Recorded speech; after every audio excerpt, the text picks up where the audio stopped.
رفقا سلام، وقتتون بخیر. خیلی خیلی بی نهایت ممنونم از محبتی که این مدت بهم داشتین. خیلی ممنونم، خیلی بهم لطف داشتین. واقعیتش اومدم چند تا نکته بگم که شاید واسه شما مسئله بوده. یکی این که این مدتی که نبودم یه سری از دوستان لطف داشتن، شروع کردن به جمع‌آوری یه سری مبلغ برای حالا تشکر یا هر چیزی بابت این قطعه‌ای که منتشر شد. واقعیتش من هدفم از ساخت این قطعه قطعاً کسب درآمد نبوده. خیلی لطف داشتین، ولی دوست دارم اگرم حالا شما دوست دارین کمکی کنین از لحاظ مالی، به جای این کار میتونین به سازمان‌های خیریه داخل ایران مثل محک یا امثال هم کمک کنین. من اینطوری خیلی خیلی خوشحال‌ترم و اگرم هزینه جمع شده دوست دارم همش اهدا بشه به سازمان‌های این چنینی.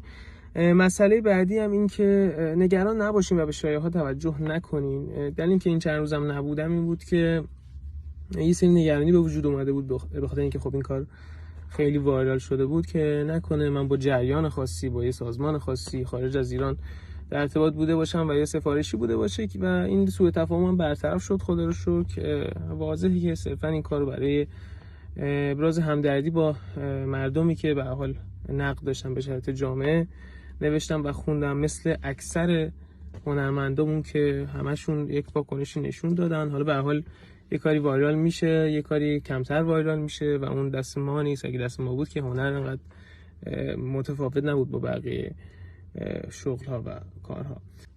و در مورد خبرگزاری هم که حالا تماس میگیرم با مدیر برنامه‌م و میخوان حالا مصاحبه یا هر چیز دیگه، چه داخل چه خارج از ایران، واقعیتش باید بگم که ما با هیچ کس مصاحبه انجام نمیدیم. امیدوارم که درکم کنیم. من داخل ایران زندگی میکنم و دلم میخواد همینجا بمونم، همینجا زندگی کنم، همینجا بخونم. اگرم حرفی بخوام بزنم، اگرم نقدی هم داشته باشم، دلم میخواد همینجا باشه، همینجا این کارو انجام بدم.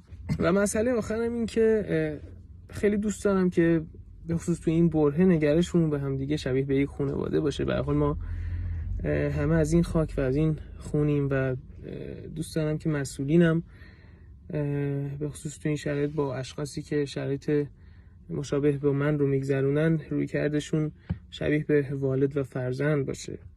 و همین. خیلی خیلی دوستتون دارم و مخلصیم.